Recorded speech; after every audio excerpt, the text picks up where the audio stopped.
great news headline, isn't it? Wet hairy Italian dashes out of shower. Oh, stupid Mexican kids. Only in my dreams. Only in China.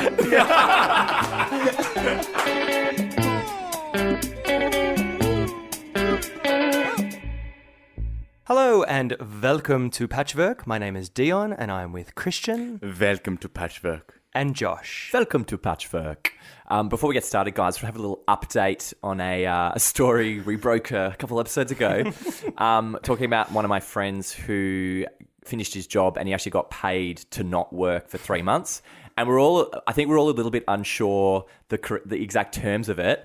Since that episode has been released, I've been reliably informed by the guy, it was that good. Really? It was literally, business is business, mate. Sorry, but you just can't come into work anymore. You've got to stay at home and we'll pay you for 3 months. And he's like, oh, okay. I'd hate it if the next place he went to work at, they ask him like, so why were you unemployed for the last 3 months? Like that'd be a really difficult thing to have to overcome. No, I was employed. I was paid to stay at home. That's what I was paid to do. Well, that's his bar for jobs now. He goes, so when do I start not working, guys? I was going through some old notes on my computer and actually found a note of an old dream that I'd written down because I had this thing that I never remember my dreams. Like I wake up and I'll remember it and then it's gone really quickly. So I think this time I obviously wrote it down. This is years ago. And it's just that spur of the moment because you know how you never really can describe a dream and you can't really make sense of it because something flows so weirdly and organically into another thing. Yeah. And I saw this note and it reminded me of the dream, but reading it back, I was like, this makes no sense at all. So what my note read is terrorist group, 4 lions, taken away, put in elevator, girls went and held elevator, then did shopping to stall our time. I went to put all the stuff back. They eventually came back and helped. Then at Jack Black Waterworks concert, singing Tenacious D song, he had blonde mohawky kind of hair. What is that? Did you write that after you'd woken up? Yes, that is just after I woke up. I got write this down. Ridiculous dream. With the view to do what with it? With the view to ultimately one day use it on a podcast? Or is it like, did you tell anyone about that? No, I was just curious because I'm like, I always forget my dreams. And I think that one was quite lucid. And I remember having a little bit of control over where it was going, but not quite being able to fully control it. The question is, now that you've read those prompts back, do you remember that dream? Yeah, I remember there was a weird thing of being in an elevator and it was like halfway up a level and then like my girlfriends were there with a shopping trolley full of groceries and I was it was really weird. It's as weird as that sounds. Girlfriends? Yeah, just my Girlfriends? Yes. You two are my boyfriends. They're my girlfriends. I rarely remember my dreams, but the other morning I woke up and my girlfriend had recalled a dream of hers the previous night. So I decided to actually record her talking about the dream as she just woke up. So we're going to play you a recording now, and I would like you guys to try and interpret what this dream actually meant. Okay. So Christian, if I could get you to play that clip now for us. Sure. At another point in my dream, you were worried because you hadn't heard from Christian for a whole day and he was meant to have met you somewhere. And then we were in this apartment, which I thought looked exactly like your apartment, but you said we were in China. And I found a little dog and I took it up there. But you still couldn't get it. I'm sure that it looked exactly like your apartment. Everything about it was the same. And like the outside, and you were like, no, we're in China now. Yeah, it's definitely China. No, we're in China now. I love how Dion's the authority on where we are. But the only link, the only reason why I think she might have talked about China is because we booked flights to China. We ended up having to cancel them, and we were kind of really disappointed about it. So I think there must have been something in her head that linked her back to China. Yeah, there must have been a link with the little dog in China as well. Let's keep going. Yeah, it's definitely China. But yeah, it was strange. You were worried, and then I was walking around with the dogs. I couldn't sleep. But I mean, the balcony was sort of wobbly. Like it wasn't very stable. So wobbly balcony. I think that's a reflection on the state of your relationship, probably. She's on teetering on the edge. It's a bit unstable. Have you ever been on a wobbly balcony? I'm not sure if I can even. Only in my dreams. Only in China.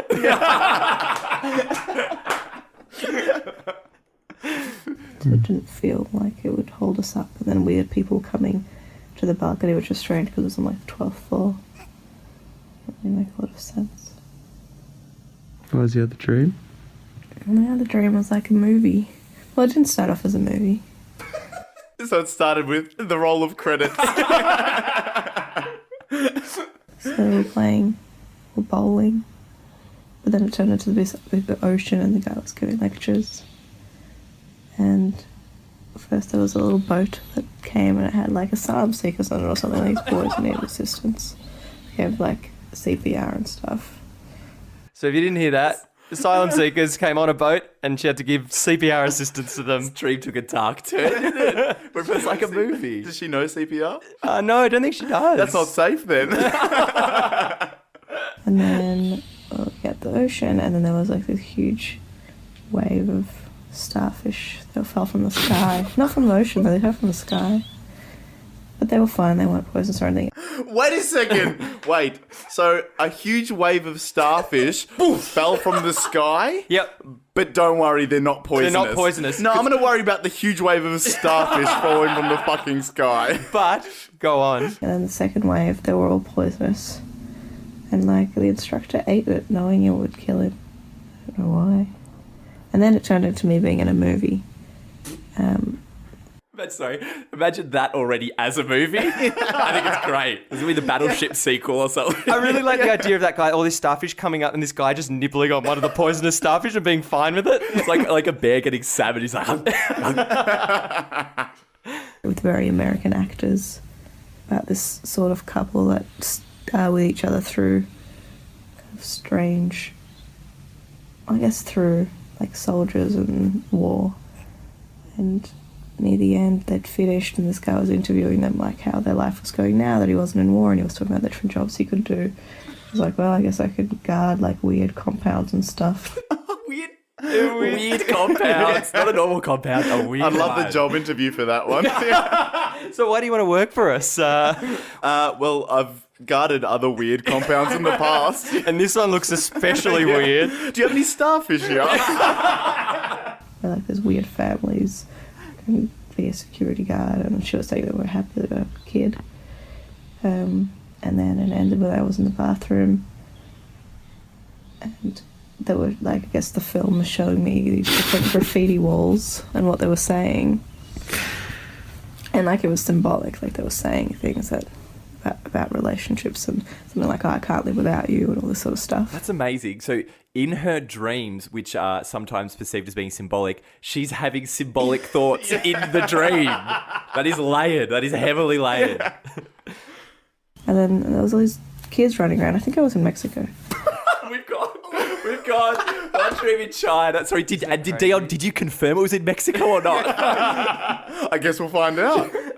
These kids running around, and this kid kept opening the door, and it was really annoying. I didn't want it to leave, and it was really rude. Ah, stupid Mexican kids. And then I kind of woke up, so I don't know if they stayed together in the end. So she woke up and doesn't know if they stayed together. Now, interestingly, on this morning... Hang on, who stayed together? I lost it at Starfish.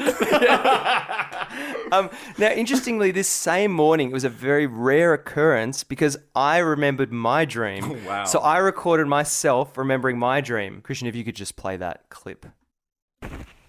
My dream was that I was at the Grand Prix and your mum wrote something. It was like a motivational message. And then we came back the next day at the Grand Prix and it was translated into English from Czech, but no one understood it. Do you remember the message? No. So that's the extent of me remembering my dreams. Just some very scant details that don't matter. So you went to the Grand Prix Yep. and the entire Grand Prix was in Czech, but you bought a second day pass to go back for the English translation. Oh, man. Oh god. Something motivational. Don't know what it was. But the assumption is what is there that the original Grand Prix was duplicated exactly the same the day after. But sorry, what does it mean? It was in Czech. Like the cars sound weird. No, or... I think I mentioned that the motivational message that her mum wrote down was in Czech, Okay. but I didn't even remember what that motivational message was or who it was for. Was it for the team? Was it for Daniel Ricciardo? Yeah. So the term for when you are dreaming and you sense that you have control over those dreams is something known as lucid dreaming. Right. Now, I've experienced lucid dreaming once, and it's almost the only dream that I can remember having. So I was about to get intimate with a very attractive woman who I had who I'd seen earlier that day working at a cafe. And if you like our Facebook page, we'll post her name on the Facebook page. And I immediately knew it was a dream because I was like, oh, wait a second. I have control over this. I think I'm going to actually become intimate with this girl who earlier today I was thinking about how great it would be to just, be intimate with someone immediately after meeting them. In the cafe. Yeah. In the bed in the cafe. But for some reason, and very strangely, the moment I realized that I was in a dream and could exert some level of control, my impulse wasn't to just make love to this gorgeous woman, but rather jump off the bed that we were already on, pull my underpants down, and start playing my penis as a guitar. But not only playing my penis as a guitar, I played it to a very particular song.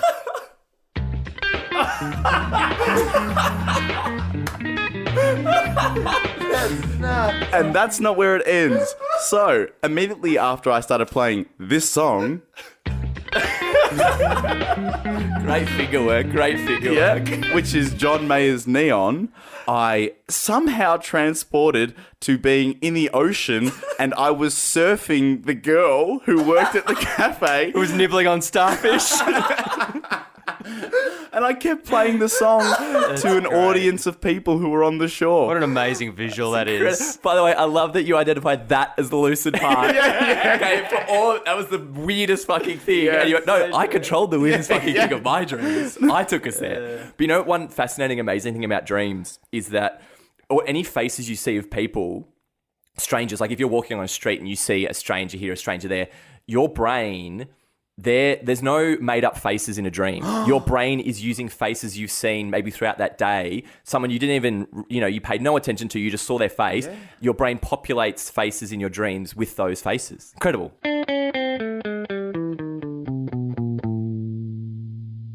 And now it's time for Monotoly. In Monotoly, all three of us attempt to engage in an incredibly monotonous and flaccid conversation set in a new location every week. This week, thanks to one of our listeners, Gemma Hammond, we've rolled the dice and found ourselves in an aeroplane.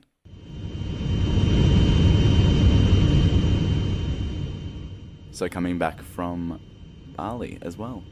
Yeah, I was there. I was just there for a week. Everyone told me before I came, it's going to be cheap. And you know what? I didn't expect it to be as cheap as it was. Well, yeah, I guess it's not as developed country as Australia, and It's cheap though, man. Stuff is less expensive there. I guess it makes sense. Yeah, I mean, did you have any of the beers there?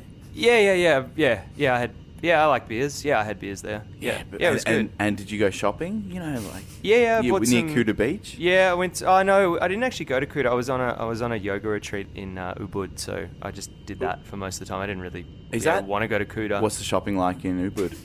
I don't know. It was a yoga retreat, so they just. I mean, you could buy sort of mats and yoga mats and like. Are they cheap as well? Yeah, I imagine they're pretty cheap. Sorry, I'm just gonna press the call button. Just hang on a second. Yeah.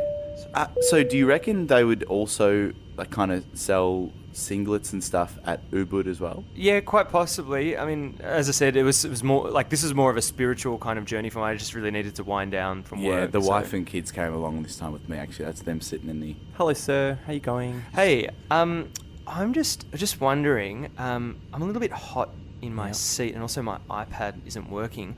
Is it possible to move just further away from where I am now? Is your air conditioner not working properly? No, it's working fine. I'm just You can have some mine. No, it's fine. No. It's just getting a little bit hot here, and I just really want to move to another seat. I don't think there's any more seats. I'm not really sure what we can do. Maybe I can get a separate fan for you or something. Or maybe is there someone I could swap with? Is there anyone I could swap? You can swap with me. Well, that's not. No, I don't think.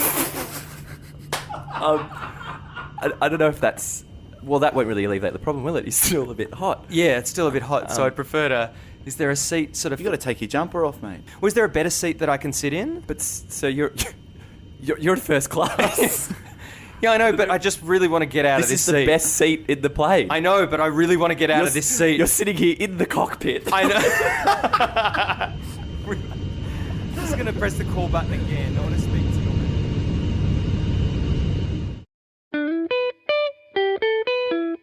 I had to call about my phone recently, and I had to call Google.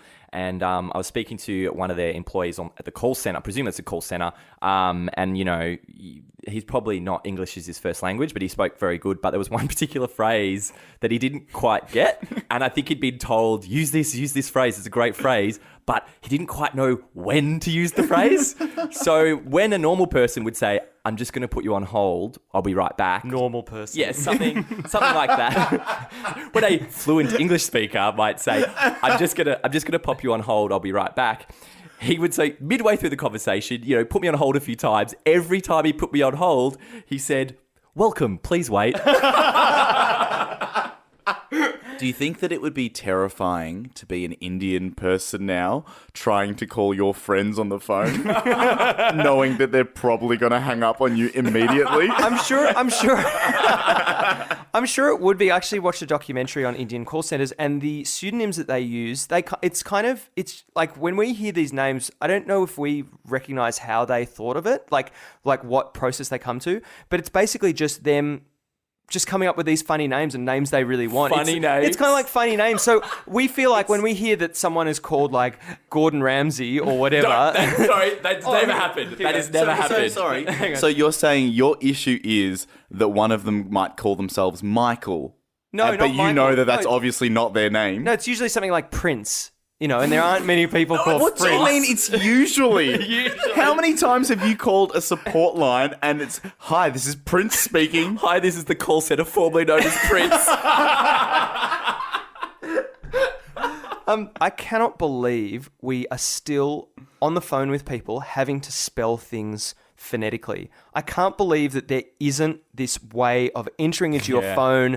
So if you want to know my date of birth, if you want to know my email address, I'll just type it in here, send it straight through to you. I can't believe we're still doing that stuff. That's a really good point. And I'll tell you what the risk of still doing that is. It's what happened to me when I signed up most recently for a gas retailer who had obviously outsourced their customer sign-up department. I spent probably 45 minutes on the phone with them. Try to spell my name.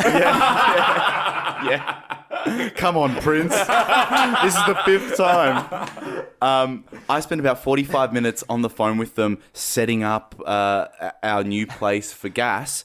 And then I didn't get an email after the call, even though he said that I would. So I was like, all right, well, maybe I'll give them a call tomorrow and see what's up. So I called them tomorrow and I said, "Oh, hey, it's Christian. I'm just calling about... CH. Just calling with regards to the account that I set up yesterday." And they just said, "Oh, we've got no records of anything being set up yesterday." I said, so I just wasted 45 minutes on the phone with someone yesterday who just didn't input any information. It must have been spelt wrong or something. That's exactly Did right. you go That's through all probably the what details you happened. gave them? Absolutely everything. It's so frustrating. Did you tell them that you were annoyed at them? I wonder. So did you get annoyed on the phone? This is how I made such a big deal about this, trying to get something free from them. And do you know what they offered me? The $50 prepaid credit card voucher thing that you got offered already on signing up with them. So that they said to me, "You're already getting this. What else do you want?" I said, "But I've received terrible customer service." Have you ever complained to a company and got something free? Josh's eyes just lit up. I didn't, but it made me go, I should do this more. So I think it was my folks they bought, I think it was Bickford's cordial, and they found like a hair in one of them or something like that. Something really innocuous like that. They got a whole box of Bickford stuff, including a Bickford's energy drink, which I didn't know existed. Well, I had this interesting situation where I went to a casual restaurant and I bought an iced tea, and the iced tea tasted like shit. It tasted like paint, but I don't think there was anything wrong with it. I remember that. I was there. Yeah. I just think I didn't like the flavour of the drink. So I contacted them. It was like this big company in Australia contacted them. Yeah, and said, not the cafe. You contacted the producer of the juice. Well, of the tea. and because at the cafe I was like, I don't think this juice is right. Can I swap it over? And I was like, taste it. and the guy said, no, this is the normal taste. So I contacted the company. They just sent me out all of these free fruit bars and drinks. It was amazing. Can I say for anyone listening to this podcast, if you ever want to get something free from a company, contact Dion.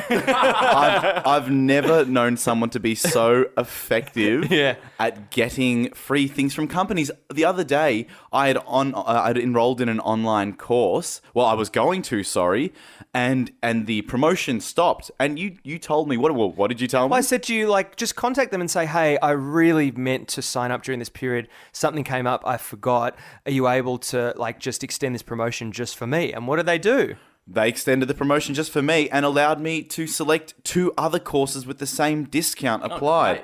It's amazing. It's just great because I think it's the recognition in my head that these companies, they've got so much to lose in this situation. Like, by giving you that promo code, they saved you $50. It's nothing to them. And you're talking about it on a podcast now. Exactly. And you're not mentioning the name. That's right. And we will continue not to. These companies are just so concerned that you are either going to write an online review or they're concerned that you're going to tell people that you don't like their product, and they'll tell other people, and it'll spiral out of control. I think one of those biggest things is with restaurants, and when people have a bad experience at a restaurant, they tell everyone that don't go to this place, don't go to this place. Some people make such a fuss about it. Christian, if you were handed a dish and it had a hair in it, what would you do? Take the hair out, eat the dish. Thank you so much. I would do the same as well. Yeah. Because why do people think that hair is it's such an invasive thing? Like, surely these people have touched the food with their hands as well. Surely surely there's bacteria flying around. But yet, if it's a hair, oh my God, it's a hair. Well, I've always thought about the idea they make chefs wear kind of, if you've got long hair, you have to wear a hairnet. But what about your eyebrows? Little nets to your eyebrows. For the hair goggles. Yeah. There you go.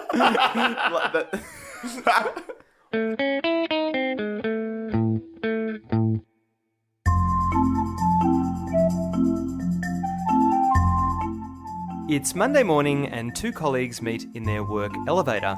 As usual, they have nothing to talk about, so I'm going to help them out by giving them 3 random words each to fuel their Monday morning blues. So Josh, I have 3 words, or phrases in some cases for you. Yeah. And Christian is your 3 words. Take a second to look at the words. All right.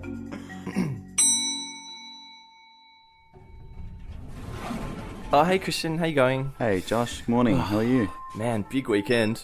Oh, really? Yeah, just I was moving house, so it was really difficult. So I had this great big chest of drawers that I had to move. It was agony, really hurt my back. Oh my God, that must have been a real disaster. A real terrorist effort. That was, you would have felt like the Taliban. Yeah, I did. Why did you bring it It's just, I don't know. I'm sorry. Yeah, I did. I look perfectly equitable situations moving house.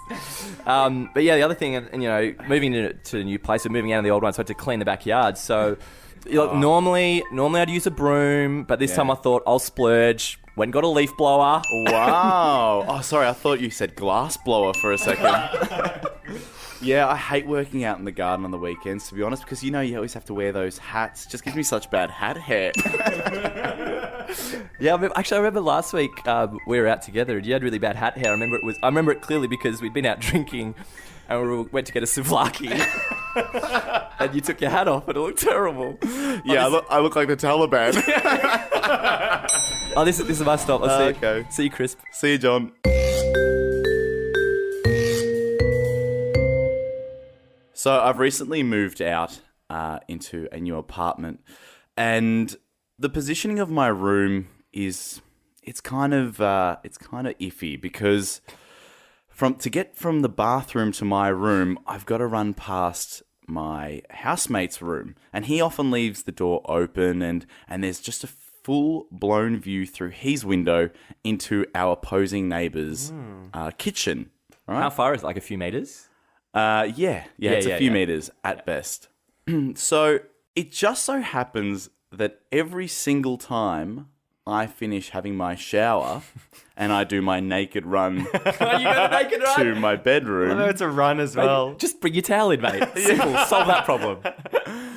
But every single time I do this naked run, they're always at the kitchen sink. One of their housemates at the kitchen sink, and for some reason, I just want to check. And I stop in my tracks, I turn right and I look, and we always lock eyes. And I'm there standing, dripping wet and naked, locking eyes with my neighbours from really far away. And you say this happens every time? I think they hear the shower turn on and they run to the kitchen. Does anyone want the dishes done? Anyone want the dishes? I kept theorising. I was like, it must be something like that they're just really keen to see me naked. But then I thought, if I shift perspective for a second, how weird is it that they're doing the dishes and they always see a wet, dripping, naked Italian man walking past? They must think that we're the crazy ones. Have you Googled this? Have you Googled like keywords to see if they haven't shot footage of it? I feel like if you just go to YouTube and type in apartment, Melbourne, shower, Italian, you'll Wet. come up. Wet. Hairy, When hairy Italian man dashes to low self-esteem. It's a great news headline, isn't it? Wet hairy Italian dashes out of shower. In our house, when you're going up our stairs to the second floor, there's a window halfway and it looks straight down into the courtyard of the house next to us and into their living room. And so occasionally when you're walking up, you might see people in there, but you don't, you're on the stairs, you're not stopping or pausing or anything, you're just in transit. And years ago, one of my friends, that property actually came up for rent, and he sort of went there and inspected it and thought, oh, this is a nice place. And then he realized, he's like, oh, but then they can see into my living room. My friends can see into the living room. Maybe I don't want that. And I said to him, sorry, Joel, do you think we're going to stop on the stairwell and just stare in to see what you're up to in your living room? I've got better things to do with my time than that, mate. Absolutely better things. That is the legitimate reason he didn't want to live there. The other thing is that I've never had, since I was young, I never had neighbours that I really interacted with. And I always heard these stories of kids of my age who had like their friend down the street. Didn't you just dream of having this friend down the street that you could just knock on their door and go, hey, do you want to go play catch or whatever I did when I was 15? But I never had that. We always used to have a very tense relationship with our neighbours from cutting stuff down, like cutting plants and throwing them over and them throwing them back over there. There was always this tension that existed for many, many years. Well, that sounds like you're playing catch right there. He just didn't know it. So you're talking about overhanging tree branches or fruit there? Yeah, there just seemed to be this weird tension. I think that a lot of this tension exists in life because there's this lack of communication. My grandfather has a holiday house at the beach, and he was asked by his neighbour to cut down his pear tree, right, which hung quite significantly over into the neighbour's property. And my grandfather obliged and cut down this pear tree. My neighbour, the next year, had the gall to ask, hey, do you have any more of those pears? That's amazing. You can't do that. He's foregone his opportunity to get pears. Free pears. Right, Free pears. But he had unlimited access to free pears all year round. If you're walking down the street and you see, let's say, an overhanging lemon tree, would you grab one of the lemons? Let's say you needed it that night. Would you feel comfortable? Do you think that's a crime that's worth committing? Sorry. No, I'm not wandering down the street going, free lemon there, I'll grab that. No, Great. I just noticed the other day I was walking down the street and there was a lemon tree and I was like, oh, there we go. I never need to go to the supermarket ever again. I'm 100% with you, Dion. Yeah. 100% with you. I would steal that lemon 10 out of 10 times. But I love how if you own that lemon tree and you saw someone grabbing the lemons, I bet you wouldn't love it. Oh, not at all. No. Those thieving assholes. There's a lot of lemons, though. It's all right. It's if you're scant on lemons. Well, yeah, what's the minimum number of lemons on the tree? That is, I think if you've got like 10, 10's fine. Yeah. I've always been curious about people with really big lemon trees in their backyard because when have you ever had the desire to have that many lemons? Sorry, I don't think they're cultivating a large lemon tree. They're just cultivating a lemon tree. Yeah. And it just happens to get big and But unwieldy. even so, they know that there's going to be a point in time where they're going to have too many lemons. But I feel like there's always that person at work that brings in their surplus fruit. Yeah, You notice yeah. that there's always that person that brings in, oh, I've got all these peaches, I don't know what to do with them. We had an apricot tree out the front of our old house. And we occasionally, during summer, they used to stink. They'd fall, break open, and absolutely stink. Absolutely reek. So we Hang on, did they fall because they stunk? Oh, can't take this anymore. I'm out. The healthy ones were dropping from the stinky ones. So we used to have like a house cleanup, and we'd go and we'd spend a day like clearing them all away because it was awful. A day. Yeah, it took that fucking long. And so we had like all the gross ones in one bag, and then all like the nice ones that were still okay in another bag. And these elderly, I think they were Greek and Italian neighbours, just came around and saw us doing it and go, hello, can I take a bag? And we're like, yeah, all right. Just took like 3 of the bags of like the good ones. I was like, just one, please. But you have control over that. Just say, excuse me, old Italian people, don't take my It's very fruit. strange. In that same house, you were talking about communicating with your neighbours. We would have like a sort of annual house party, and we put notes in the surrounding letterboxes to say, like, hey, we're having a party on this night. We didn't Great say... thing to do. Yeah, but we didn't go, we're going to keep it down. We just said, we're having a party on this night, okay? And then preemptively, we got back a letter that has lived in infamy with our friends. And there's a lot of things to this. There's a lot of things to this to break down. But it was, first thing... It was written like it was written by a 5-year-old. It was like scrawled on, the size of the letters changes, but the content, clearly it was not. So the letter says, so we've put these out in the mail. Party hasn't occurred yet. It's a preemptive strike coming back. Do you have a photo of this letter? I do. We'll put it on our social media. Yeah. So this is what it says. Re-party. Thanks for the notice. However, if you are noisy, underlined, you will be hosting visits by the police, all capitals, plus a complaint will be lodged with the local council as well. I'm on an early shift Sunday morning. If you are noisy outside of the designated times, check EPA website. I will act. Just saying what everyone in the street is thinking. I feel like Saturday night it should be open slather. You should be able to do, to a reasonable hour, you should be able to do whatever the hell you want on You should Saturday check the night. EPA website. If you're doing early morning shifts on Sunday morning, That's your issue. That is Yeah. not our issue to host a party. I wonder if he's doing an early morning shift at the EPA. It was incredible. The last one we had there was a big blowout. It was our final one. We'd already moved out our furniture. It was just a big empty house. And for that reason, we kind of had complete disregard for our neighbours. We just had a big party, had as much fun as we wanted to. And then the following day, we were cleaning up, and the girls answered the door, and this woman came in, and she absolutely berated George. She was like, I can't believe you do this. It's so disrespectful for your neighbours. But we all went, yeah, you're right. It's like, you're so disrespectful for your neighbours. You didn't care for anyone else. We're like, no, we didn't. We just, she was ready for a fight, but George was just like, yeah, you're right. You're absolutely right. That's correct. We didn't care about you. We wanted to have fun with our friends, and we just did that. She finishes yelling at you, and can I borrow a cup of sugar?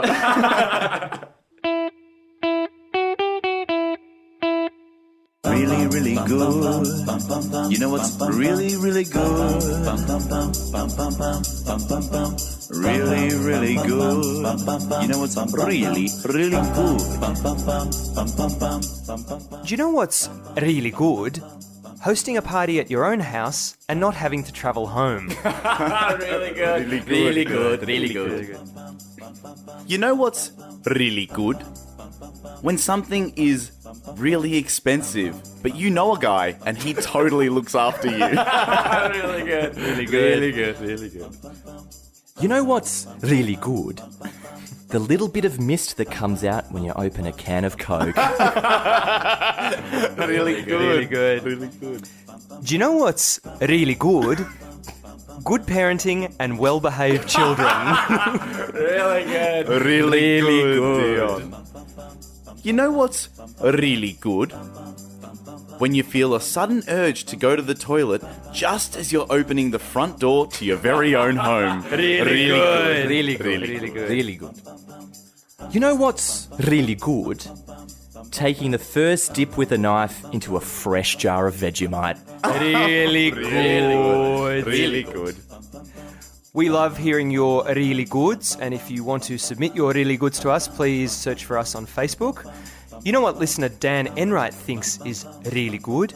When you peel back the tin foil of a yogurt container and there aren't any rips, and it all just peels back in one beautiful piece. Really good. Really good, Dan. Really good.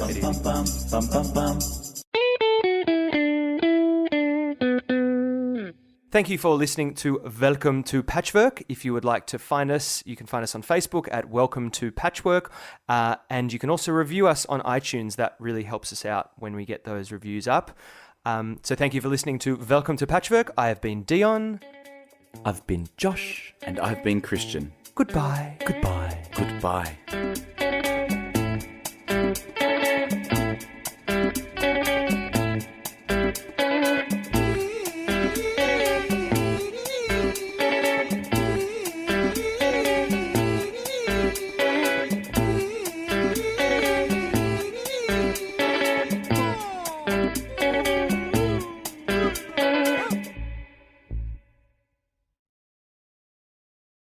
I knew who the guy actor was.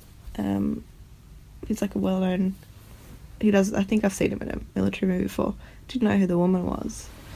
I didn't think I'd like the movie in the beginning, but I ended up really liking it. It was really well filmed.